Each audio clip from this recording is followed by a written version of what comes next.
Hey Natasha, Hi, how have you been, Sahil? good. गायब हो गई यार तू तो. Lots happening, but good stuff. God is kind. That's nice, but where have you been? It's like ages since we last spoke. I'm sure everybody around the world is asking each other the same thing right now. But well, COVID's been a big changer in everybody's lives, professionally as well as personally. And I'm amongst the few blessed ones who've been fine. So, yeah, that's great. Oh, that's nice. Good to know. I really like your background. There's Batman there, and there's some nice Yeah. messages around on the wall. That Batman's been made by my daughter. This is actually my home studio. So I work out of this room. Lovely, lovely. And what's the writing on the wall today? Well, there's a lot of stuff I wanted to talk about, and something that personally resonates with me. Um, and Specifically in times like this, I think it makes a big, huge difference to talk about issues that we've always known but never addressed openly. Recently, I attended a workshop with Google. It's called "I Am Remarkable," and that entire workshop was so beautiful because people opened up with things that you never thought they would. And it was a fantastic way to talk to each other about self worth and how we are our own biggest enemies when it comes to self worth. So, how do you make this whole concept of I am remarkable center stage? How does self-worth overcome self-doubt? It's been there in books, it's been there in conversations for many, many years now. And I remember a time where I would make fun of a book saying, hey, you can't stand in front of a mirror and tell yourself, I can win, and you'll end up winning. But I've realized, probably the age playing its game. But you have to use your brain as a muscle, and the more you exercise your muscles, the better they benefit you. Brain is also a muscle, which ends up impacting how you feel psychologically and emotionally many times. So if you're telling yourself that, hey, I trust myself, I believe in myself, I'm doing the best I can do, and that is all I am going to judge myself on, it makes a big, huge difference to how you do everything around you and how you look at yourself.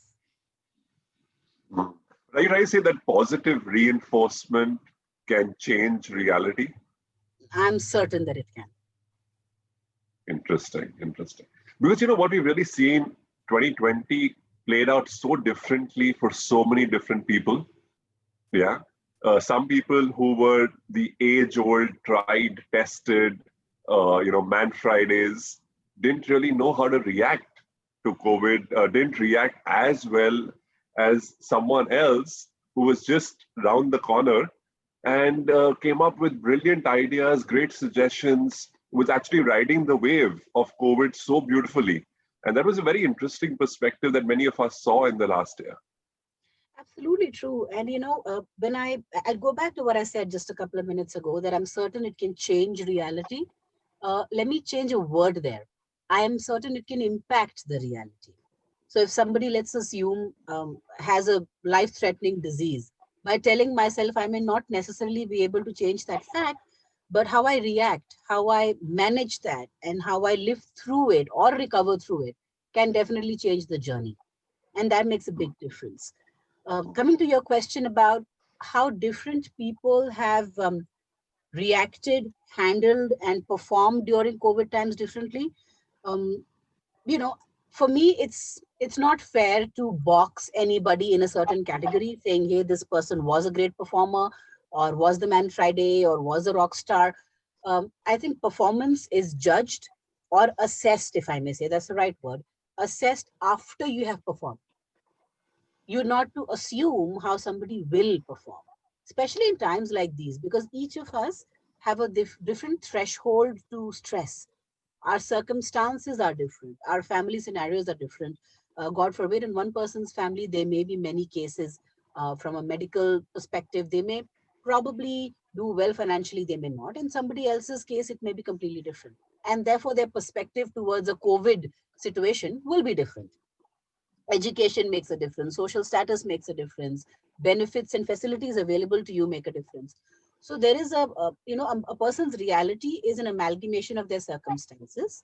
How you manage that is definitely in your hands, like I said earlier, but you can't necessarily suddenly keep imagining you're the richest man on earth and you become one the next morning. But how I handle what I have, how sensibly I behave around that makes a difference. And from a professional point of view, the COVID scenario, um, like I said, I like to look at things positively, Sahil, and we've known that over the years, if we do that, it makes a difference. So, in the COVID scenario, the one positive that's come out, staring into our faces, is the rigidity with which the corporate world was performing, right? Hey, Very this true. Yeah. profile can't work from home. Oh my God, you have to work in an ODC, or there is a data protection violation that could happen if you're working from home, and so on and so forth. But now, when the situation was you either do this or you don't work, right? And organizations stop to function, people stop to get salaries. We all figured a way out, right? And Yeah. legally, ethically, all of that. It was not a jugaad. It was all legally done. It was all ethically done with approvals of clients, with employees being aware. If there is a child walking into a workspace, nobody raises an eyebrow anymore. If there is a cooker whistle in the background, nobody says, oh my God, she's working from home. Probably not working. None of those things are happening anymore. The assumption that, Which once upon a time was actually to say, you know what, how is she even going to focus or how is he going to manage? There's so right, much distraction. The right, person may be multitasking, may not attend, may not do a call, but now everything is acceptable, right? absolutely. And now, the way you respond to these official phone calls is completely different. The people are openly saying, hey, you know what, I'm walking towards the market, I'm getting some stuff for home. Or you'll hear some background noise, my child's studying, and there is an, ABCD going on in the background, and you're cool with it. There you go. See, I gave you an example.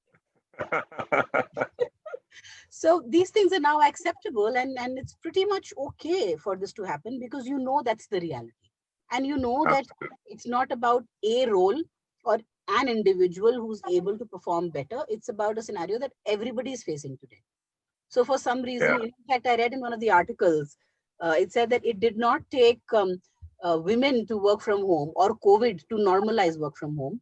It took men working from home to normalize COVID.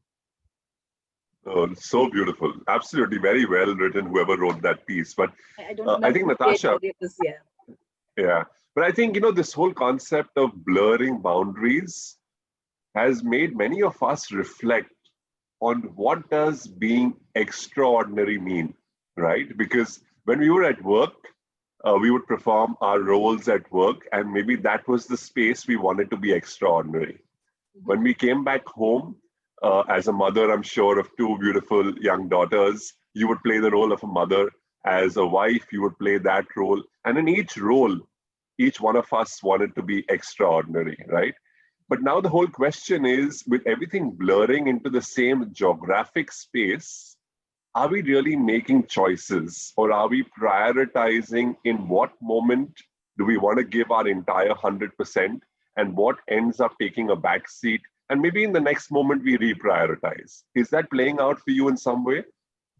Um, Honestly, Sahil, that's a fantastic question. And I'd say it's always been playing out for everybody. It's just that now you're paying more attention to it. Because now Mm, the psychological fact of, hey, I'm in the office and I'm only focusing on work is not there anymore. While you're on an office call, you could have a doorbell ringing. You could have the online classes of your child going on or something else, right? So these things are now working in tandem with each other. Earlier, there were silos. At least the work and home was silo. Within home, the different roles were together, correct? So as an individual, anybody doesn't play only one role. There are many roles that you play.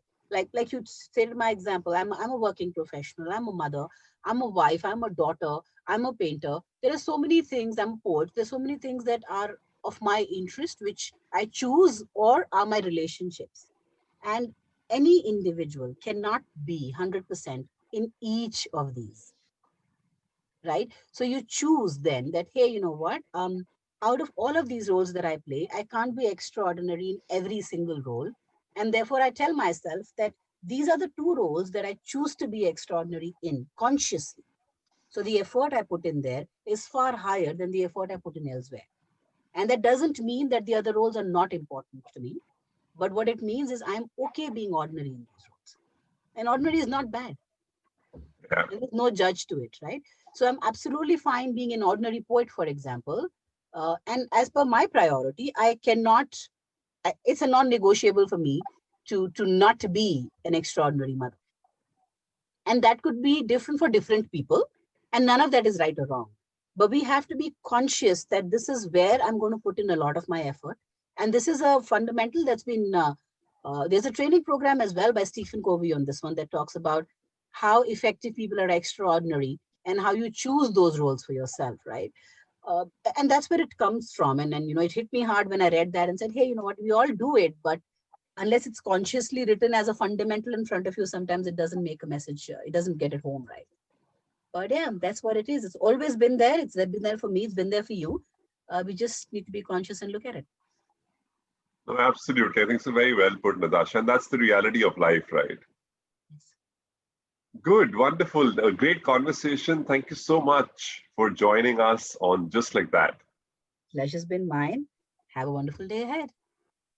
Take care.